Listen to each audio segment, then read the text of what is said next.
अध्यात्म विज्ञान कोई धर्म या संप्रदाय नहीं है, ये स्पिरिचुअल साइंस है जो कुदरत के कानून पर आधारित है।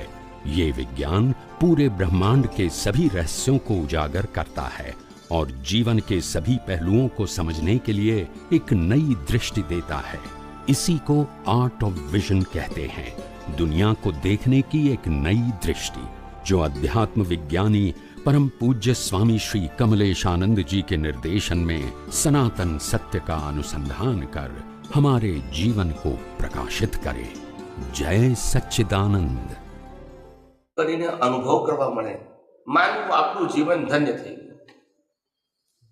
આખા વર્લ્ડમાં એક જ જગ્યા એવી હોય કે જ્યાં જે બોલવામાં આવે એનો બોલનારે માલિક ના હોય। શું ના હોય? બોલનારે એવું ના કે આ મારું છે, આ તો સનાતન સત્ય છે। હું તો ખાલી તમને અનુભવથી કહું છું, પણ તમારે અનુભવ મારો નથી કરવાનો, સનાતન સત્યનો કરવાનો છે। તમારે મારા શિષ્ય નથી થવાનું, આ વિજ્ઞાનને જેમ છે તેમ અનુભવવાનું છે। અને એ અનુભવીને તમારી અંદર રહેલું મિથ્યા જ્ઞાન, મિથ્યા દર્શનને મોહની કર્મ રૂપે જે અજ્ઞાન છે લઈને આવ્યા છે ઘાતી કર્મ રૂપે, એનો નાશ કરવાનો છે। કોઈના સરેન્ડર થવાનું નથી, કોઈની કોઈ આજ્ઞા પાડવાની, કોઈ રિચ્યુઅલ્સ કરવાની નથી, અમારા પક્ષે કોઈ નવી કરવાની નથી। અને તમે તમારા કુળ ધર્મ પ્રમાણે લઈને આવ્યા હોય તો એ તો પ્રકૃતિનો સ્વભાવ છે, એમાં અમારે હા કે ના કહેવાની જરૂર નથી, એ તો કુદરતી રચના છે। શું છે? જે ધર્મ તમને જન્મજાત મળ્યો, જેને કુળ ધર્મ ટાઇટલ લાગ્યું, કુળ ધર્મ એ જે જન્મજાત મળ્યો, એ કુળ ધર્મ જન્મ્યો છે તો એ પાળે, એમાં આપણને વાંધો શું છે? એ ખાય છે, પીવે છે, નોકરી કરે, ધંધો કરે, ભણે, લગ્ન કરે, વ્યવહાર કરે, બધું જ કરે છે, તો ધર્મની આરાધના કરે, વાંધો શું છે આપણને? પણ એ કરે છે, હું થોડો કરું છું, એ મારું કામ છે। આત્માને કુળધર્મ હોય? આત્માને કુળધર્મ હોય? પ્રકૃતિને કુળધર્મ હોય, અને કુળધર્મ પાડે, એમાં આત્માને કોઈ વાંધો પાડે તોય વાંધો નથી, ના પાડે તો આત્માને કોઈ લેવા દેવા નથી। એટલે આવી રીતે જે આવું અજાયબ અનમોલ, એમ કહેવાય કે આ કળિયુગની અંદર આશ્ચર્યકારી આવું જે આધ્યાત્મ વિજ્ઞાન, જે ખરેખર વિજ્ઞાન છે, જેનો કોઈ માલિક નથી, જેનો કોઈ ક્રિએટર નથી, એવું વિજ્ઞાન તમને જે સાંભળવા મળી રહ્યું છે અત્યારે, હવે પછી જે આ પડતો કાળ જે કળિયુગનો છે, અવસર્પિણી કાળ, એ પડતો કાળ, એની અંદર અત્યારે 21,000 વર્ષમાંથી લગભગ 18,000 વર્ષ જેવું આશરે બાકી છે, 2500-2600 જે કંઈ હોય, એ જે કંઈ વર્ષો બાકી હોય એની અંદર કોઈ આવું વિજ્ઞાનની પેદા થવાનું નથી આ ક્ષેત્રમાં। શું કીધું? હવે આ જે વિજ્ઞાન છે એમાંથી ચોપડીઓ બહાર પડશે, લોકો છપાવશે ને લોકો જ એમાંથી પાછું સમજવા પ્રયત્ન કરશે। આ જ ચાલવાનું છે, કારણ કે આ કાળ કેવો છે? ચડતો કાળ હોય ને તો આના કરતા સારા આવે, આના કરતા સારા આવે, આના કરતા સારા આવે, કેવળ જ્ઞાની થાય અને તીર્થંકરો પણ એ કયા કાળમાં થાય? ચડતા કાળમાં। ઉતરતા કાળમાં તો બધું ઘટતું જાય, શારીરિક બળ, માનસિક બળ, સામાજિક, ધાર્મિક, બધું શું થતું જાય? ડાઉન જતું જાય, અપ ના જાય।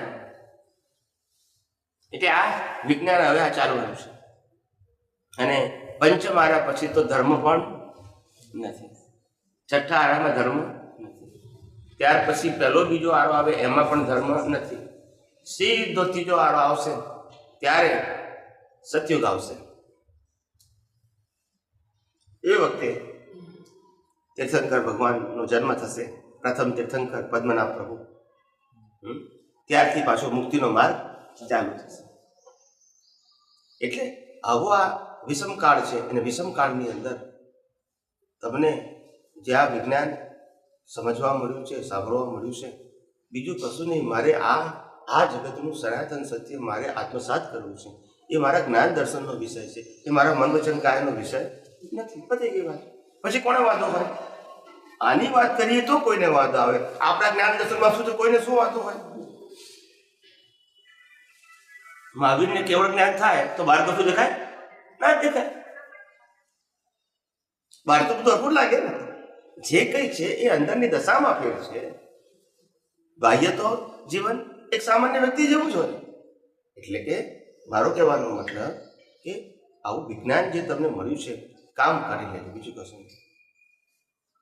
અને આ વિજ્ઞાન જેટલું લોકોને વહેંચશો ને, વેચવાનું નહીં વહેંચવાનું, એટલું તમારું પાકું થશે. કારણ કે આ વિજ્ઞાનનો કોઈ માલિક નથી. શું નથી?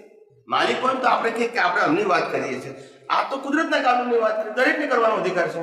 અને આ દુનિયામાં જન્મેલો કોઈ પણ માણસ કુદરતી કાનૂનથી બહાર હોઈ શકે નહીં, 6 તત્વોથી ઉપર હોઈ શકે નહીં, જેની આપણે વાત કરીએ છીએ. પછી કોનો વાંધો હોય? કોનો વાંધો હોય સાહેબ? કોણ વાંધો કાઢે? ક્યાં અમારું ના તમારું કોઈ કહી શકે? એટલે આ વિજ્ઞાન જેટલું તમને સમજાય એટલું સમજજો, ઉપયોગ કરજો, અનુભવ કરજો અને બીજાને વહેંચજો કે આ વિજ્ઞાન તો સમજો. એમાં મારું નામ દેવાની જરૂર નથી, બિલકુલ નથી. આ વિજ્ઞાનનો હું માલિક નથી, અનુભવ મારો છે. જેમ ભગવાન મહાવીરને કેવળ જ્ઞાનનું આખું બ્રહ્માંડ દેખાયું, 14 રાજલોક દેખાયા, એ ભગવાનની માલિકી ના હતા? બોલતા નથી. માલિકી નતા? 82 લાખ વિદ્યાઓ પ્રગટ થયા તીર્થંકરોને, એમની માલિકી ની હતી? એ તો વિનાશી. એમને દેખાયું છે, એમનું નથી. 82 લાખ વિદ્યામાંથી એક પણ વિદ્યા એમની નથી. અને જે 14 રાજલોક દેખાય છે એમાં દેખાતી બધી વસ્તુમાંથી એક પણ વસ્તુ એમની નહીં. ખાલી એમને જ્ઞાનમાં ખુલ્લું થયું.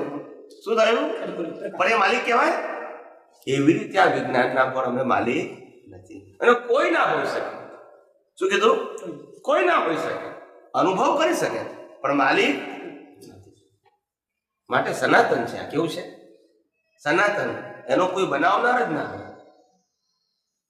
અને આ વિજ્ઞાનનો કોઈ વિરોધ ના કરી શકે. ના સમજે એવું બની શકે. શું કીધું? ના સમજાય એવું બની શકે.